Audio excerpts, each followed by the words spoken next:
The first thing is that you need to know that comedy has been in existence in Nigeria for so long.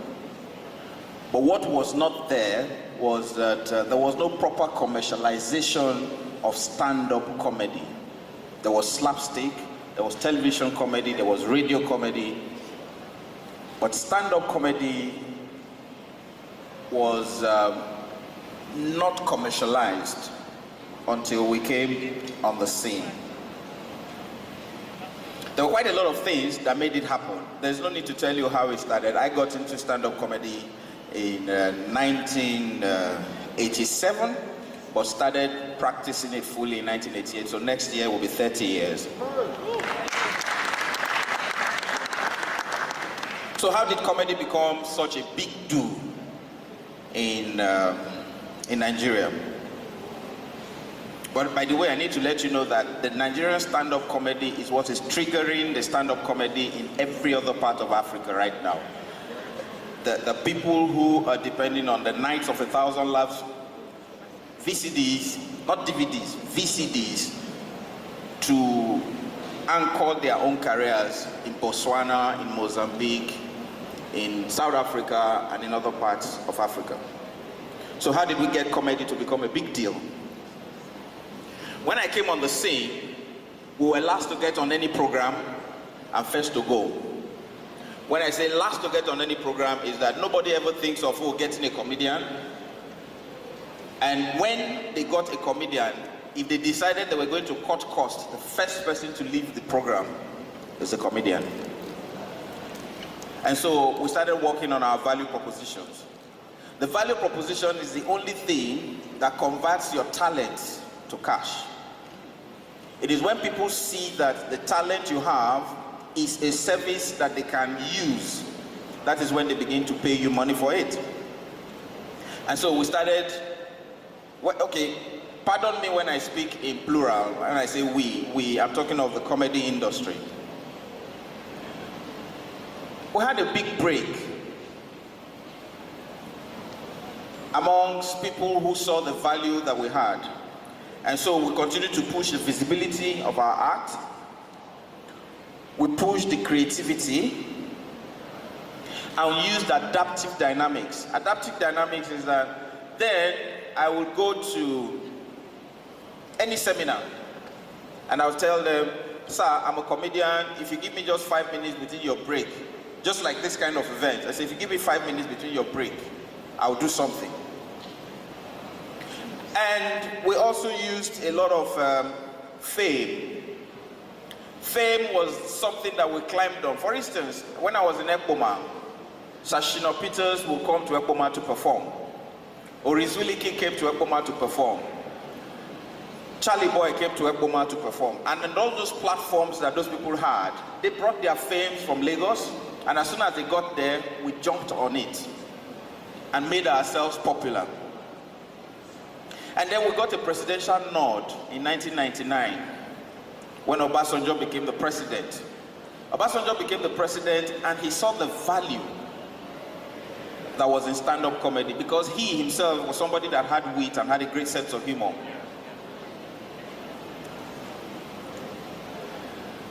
We started to provide content for weddings, birthday parties, and television shows, and one of those was the one that was mentioned by Patrick Doyle. Friday Night Live was a live program, and none of the people in NTA at that time, I need you guys to please give a round of applause to Patrick Doyle.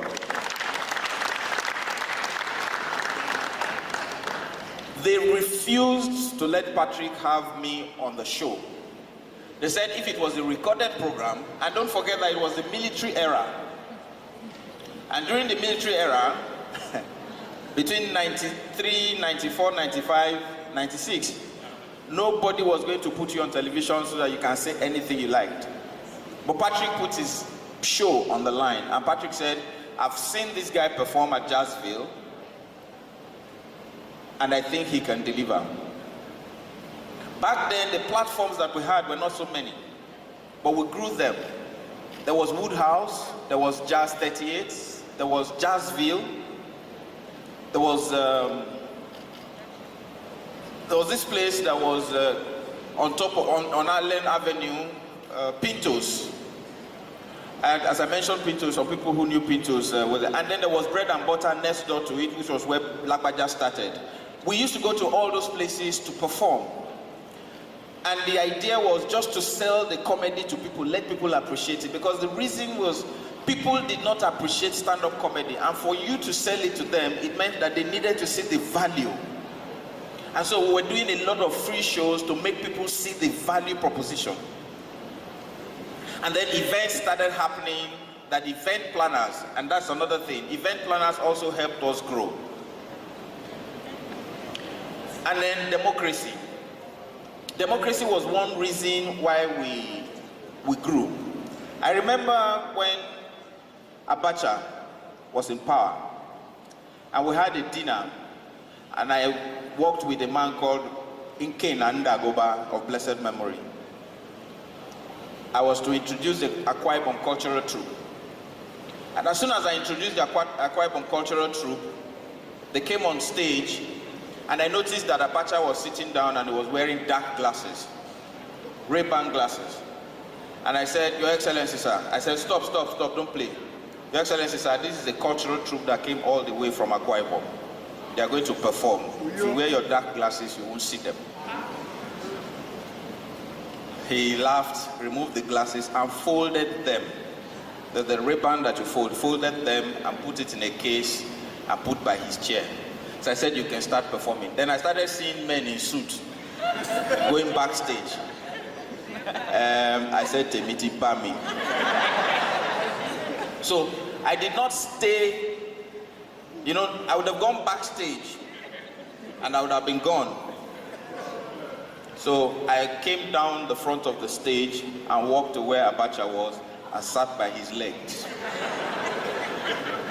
And Mustafa still tells me till date that he felt this boy is smart. When I went to see him in Kirikiri, he said that every time he looks at that picture, that he says, this boy would have not finished that show, but that he was wise. And what am I saying? It is that all these platforms helped to grow us. And then, TA will tell you that when we started doing this stand-up comedy, there were not many tools that we could use to grow ourselves. And this is something that is important. It is that while we were growing, we used all innovative ideas that were thrown to us or open to us. And one of them was the pager. We quickly got pager services because we did not have mobile phones, though Tia and I finally got a fire line. Does anybody here know what a fire line is? Fire line. Anybody that knows what the fire line is, you can't be below 40. Fire line is all those NITEL lines that we got, then you can only call out. You can't receive. You don't pay bills. And so we got one of those lines. One day my phone rang. Since you normally don't receive calls, I said hello. The man said, who are you? I said, who are you too? He said, this is my line. I said, this is my line too. He said, do you know who you are talking to? I said, do you know who you are talking to? He said, my name is General Malu. I cut the line out of respect. But what I'm trying to tell you is that we used all those telecommunications at the time because we needed to grow the industry. What is the future for stand-up comedy going by how much we have grown it? Let me tell you something. One thing that makes anybody pay you 1.6 million naira in 1994, 1995 has value. Satsembrow in 1995 paid me 1.6 million naira to promote the Satsembrow brand. And we went from place to place touring. At the time, I mentioned it to King Sunny Ade that I was paid 1.6 million naira. And he said, Kiloshi, asking, what did you do to, I said, I'm the comedian. He said, really? I said, yes. And I need you also to give another big shout out to some of these big artists who gave their platforms. I mentioned Sir Shina Peters. I mentioned, please give them a round of applause, Sir Shina Peters, King Sunny Ade. There's another guy that is here today, and a lot of people will not understand. He used to do an event at a place called La Parayas. La Parayas is next door, it's just by Maryland. And he was having his shows there every weekend, Thursdays. And he told his people, Boy Timorini Bensu will be coming to perform. And I was performing to Yoruba people and the Igbo boys that were coming because he was a big artist at the time. And his name is Kwam1. Kwam1, please give him a round of applause. Seeded his platforms at that time for us to perform. So what I'll say is that comedy also grew on those platforms that were provided to us. And we did not misuse it. And we also helped all other comedians to grow. One thing that is missing in other entertainment sectors is that the people who have made it do not make it possible for all the other people that are coming from the back to grow.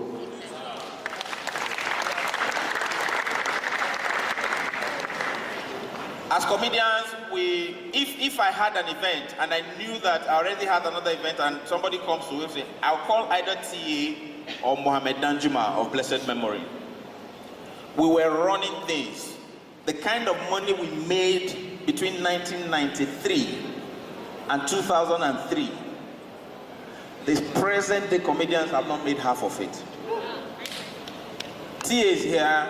There are a lot of comedians that will tell you. Let me tell you, we used to make so much money that we were too afraid to take it to the bank because it was the time that 419 was raining. We didn't want to take money to the bank and somebody would say, arrest him, where did he get money from? So we used to put the money in our bathtub. You know, every bathtub had, towards the side where you have the tap, you have one small hole there that you used to put hand to either change or something. We used to put monies under that place.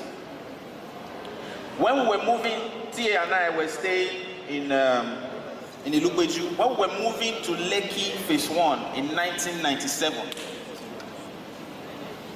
and we got a place, it was a 5-bedroom apartment in Lekki. The landlord refused to rent the house to us. The name of the landlord was Kekereko. He said he cannot give his house to comedians. How would you pay for the rent? And we told him, sir, we have money.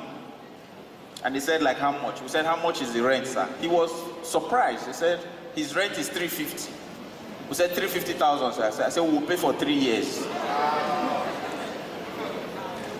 And he said, no, that he won't give us. So we called Sonny Rabo. That's another person that gave us platform, like Bisi Olatilo. Please give a round of applause to Sonny Rabo, Bisi Olatilo.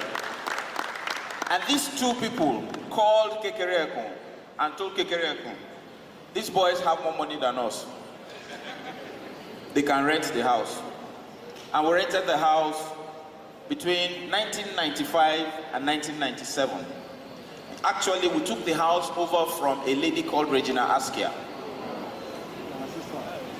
Let me tell you something. It is that a lot of people do not know the value proposition that is in comedy.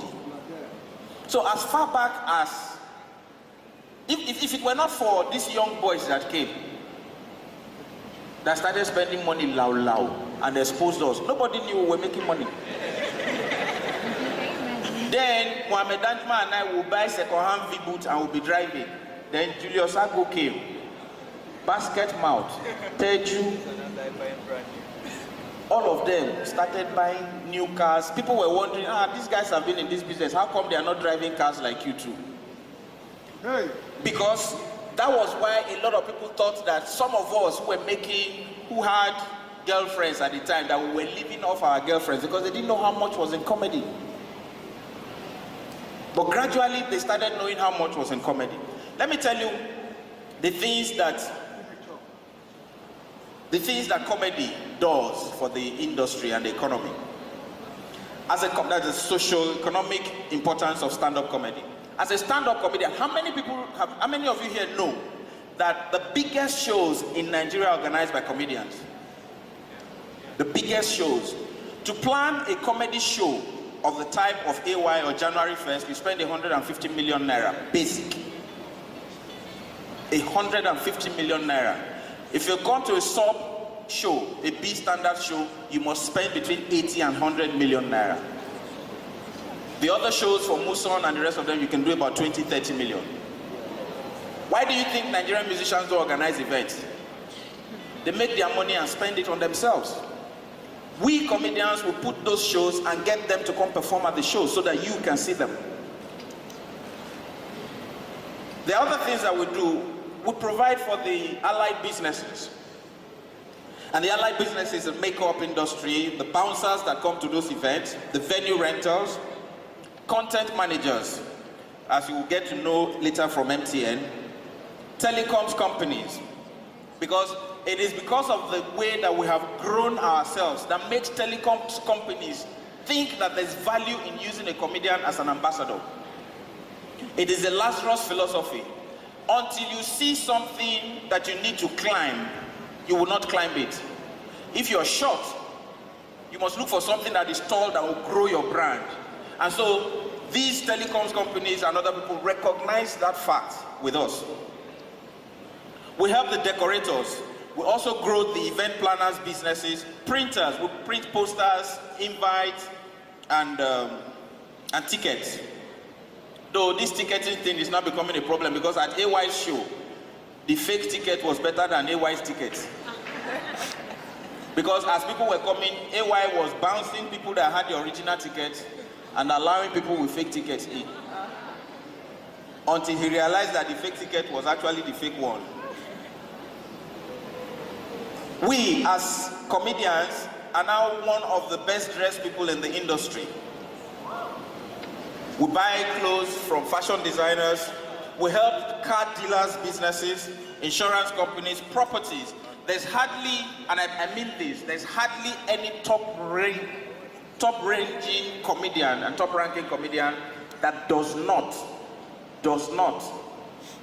live in a property that is above 200 million. None. And some of these comedians own such properties. If a comedian can own a house, well, for me, I don't have, I live with my wife.